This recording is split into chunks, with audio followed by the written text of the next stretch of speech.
सपना बनर्जी दिल्ली से। राधे राधे महाराज जी। महाराज जी, आपके चरणों में कोटि कोटि प्रणाम। महाराज जी, जब श्री कृष्ण जी स्वयं परमेश्वर हैं, तीनों लोगों के स्वामी हैं, तो फिर कंस और कौरव उनसे लड़ने की हिम्मत कैसे कर पाए? उन्हें नहीं पता था कि वे भगवान। जब हमें खेल दिखाना होगा ना, तो हमको अपने साथियों को ही चयन करना होगा। समझ रहे हैं? ये रावण, कुंभकर्ण, हिरण्यकश्यप, हिरणाक्ष, ये कोई और नहीं है। शिशुपाल, दंतवक्र, ये कोई और नहीं है। ये भगवान के सब पार्षद हैं। जब लीला करनी है नाटक मंच में, तो एक लीला में एक विरोधी का रोल कर रहा है और एक अनुकूल रोल कर रहा है। फिल्म तो तभी अच्छी लगती है जब जितना टॉप का हीरो हो उतने टॉप का विलेन हो। विलेन तो कहते हैं, विलेन विलेन खलनायक नहीं, जितना टॉप का हीरो हो उतने टॉप का खलनायक हो, तब तो बढ़िया लगता ही नहीं लगता। बोले इसमें कौन? बोले हम। अरे बोले क्योंकि कलाकार बढ़िया ना, तो भगवान जब लीला करते हैं तो कलाकार बढ़िया चयन करते हैं। तो एक विरोधी कलाकार है और एक अनुकूल है। तो भगवान की ये लीला है। नहीं, जब आप कथा सुनने जाती है तो क्या सुनते? भगवान की लीला कथा सुन रहे हैं। भगवान की लीला है, तो भगवान के लिए किसी को मारने के लिए अवतार लेने की जरूरत थोड़ी है। उन्हीं के संकल्प से तो वो बलशाली बना है, उन्हीं के बल से तो पावरवान बना है। तो अपना बल दे करके आप स्वयं खेलते हैं उसके साथ। इसमें कोई आश्चर्य की बात नहीं है कि जैसे कंस है और रावण है, कुंभकर्ण है, या हिरण्याकश्यप या हिरणाक्ष है, ये सब भगवान के बल से ही बलवान है। भगवान ही सब बलों के बल है। भगवान ही अपना बल देकर और आप उनसे खेल खेलते हैं।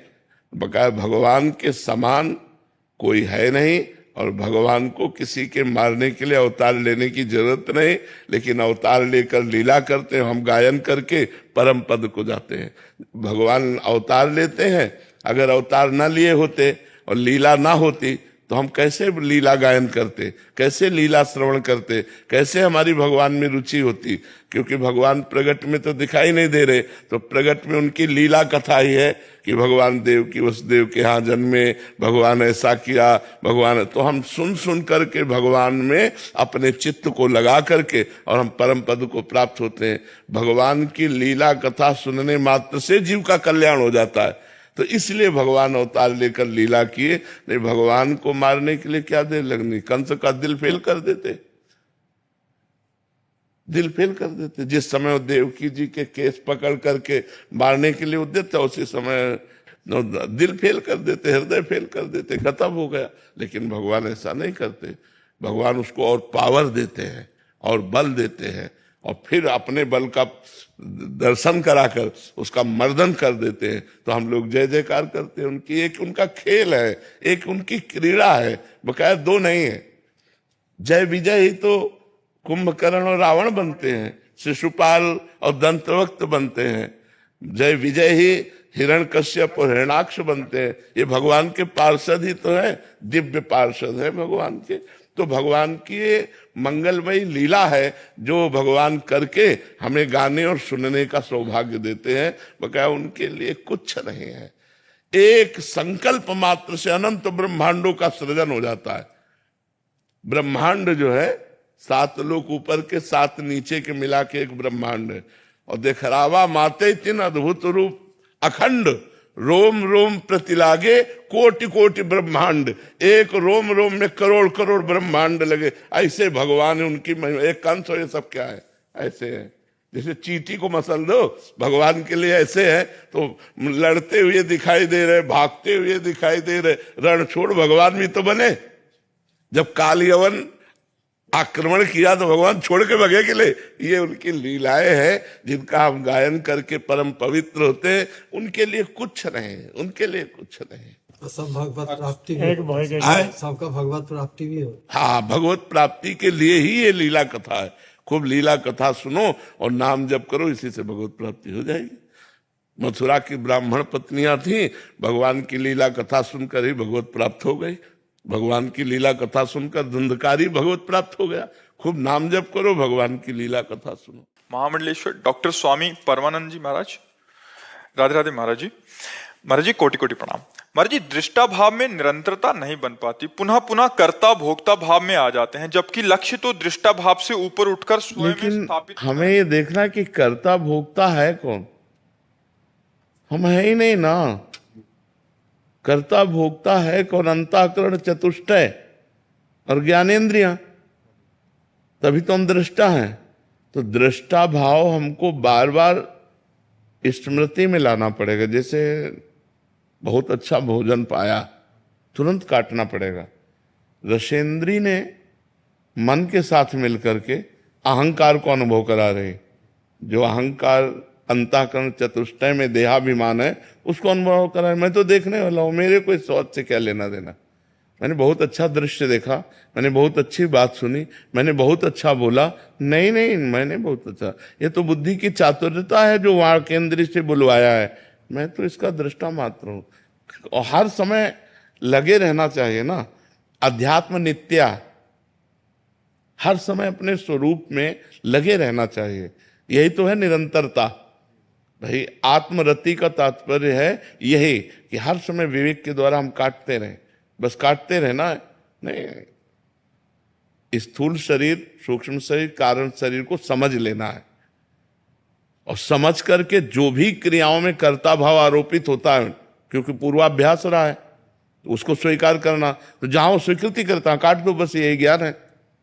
जहां स्वीकृति करता काट दो, बस इतनी बात है। बड़े से बड़ा कर्म बांध नहीं सकता, बस कर्ता भाव स्वीकृत ना होने दीजिए आप। जहां से कर्ता भाव हो रहा है वो देख रहे हो कि ये मिथ्या अहंकार से हो रहा है। और मिथ्या अहंकार 3 गुणों से प्रेरित है, जो कारण शरीर का निर्माता है। जो कारण शरीर का निर्माता 3 गुणों स्वभाव से प्रेरित है वो। मैं तो इसको देखने वाला हूं, मैं जानने वाला हूं, मैं थोड़ी हूं। बस खत्म। जितना भी बड़ा कार्य हो गया, चाहे वो जो भी हुआ हो, खत्म। उसके आप भोक्ता नहीं बनेंगे, आपको दंड नहीं मिलेगा, क्योंकि आपने दृष्टा। पर ये हर समय बना रहना चाहिए, निरंतरता बनी रहनी चाहिए। यही कमी रहती है मेरा जी, निरंतरता नहीं बनी रहती। हाँ, तो फिर फंसा देगा। फिर कहीं ना कहीं किसी न किसी मना खष्टान इंद्रियाणी प्रकृति स्थालिकल सती, प्रकृति के किसी क्षेत्र में फंसा देगा। वो जहां फंसाए तब तुरंत हटाओ, बाद में पश्चाताप होता है जी। हाँ, पर मतलब उससे अभी प्रवीणता पूर्वक और प्रवीणता लानी है। मतलब जिस समय किसी भी वस्तु, व्यक्ति, स्थान, घटना का आवेश है, आकर्षण है, उस समय बिल्कुल सतर्क सावधान रहना है कि इंद्रिय विलासिता है, ना कि स्वयं की। स्वयं तो पूर्ण है। पूर्णमदः पूर्णमिदं पूर्णात् पूर्णमुदच्यते पूर्णस्य पूर्णमादाय पूर्णमेवावशिष्यते। क्योंकि हमें लक्ष्य में तो दृश्य से ऊपर उठना है जी। और अभी हम दृश्य को। अच्छा, ये साधन भाव है, सिद्ध भाव नहीं है। जो दृष्टा भाव है ये साधन भाव है, साधन भाव है, ये सिद्ध भाव नहीं। जब सिद्ध भाव आएगा तो दृष्टा, दृश्य, दर्शन त्रिपुटी का लय हो जाएगा। जब तक ध्याता, ध्यान और ध्येय ये 3 रहते हैं, तब तक साधन रहता है। और जब केवल ध्येय रह जाता है, तब उसका ध्यान सिद्ध माना जाता है।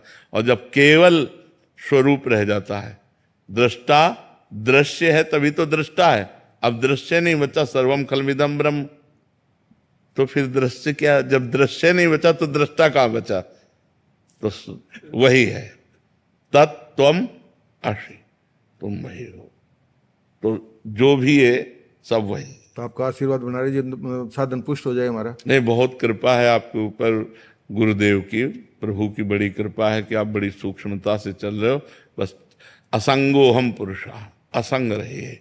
और ये संसार एक मनोरंजन है, माया का विलास है, हमको इसमें नहीं रमण करना।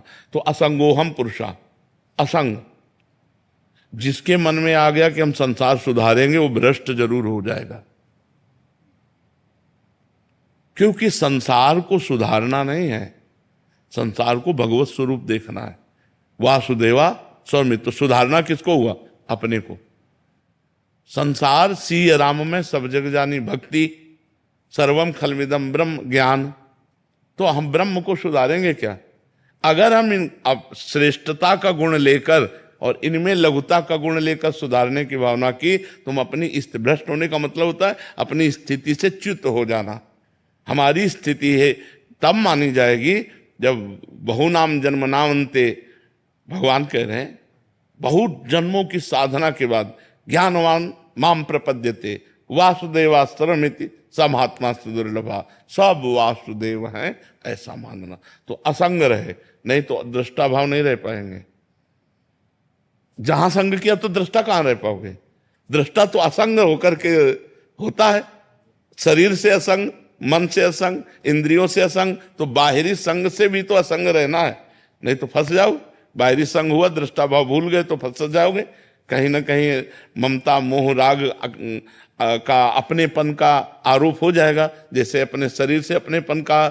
तो ऐसे ही हमें कहीं भी अपनापन ना होने पावे, कहीं राग ना होने पावे और अपने स्वरूप में रहे, तो कुछ दिन बाद वही स्वभाव बन जाता है। उसी को सिद्ध पुरुष कहते हैं। तो जब दृष्टा दृश्य दर्शन त्रिपुटी का लय हो जाए तब सिद्ध पुरुष होता है।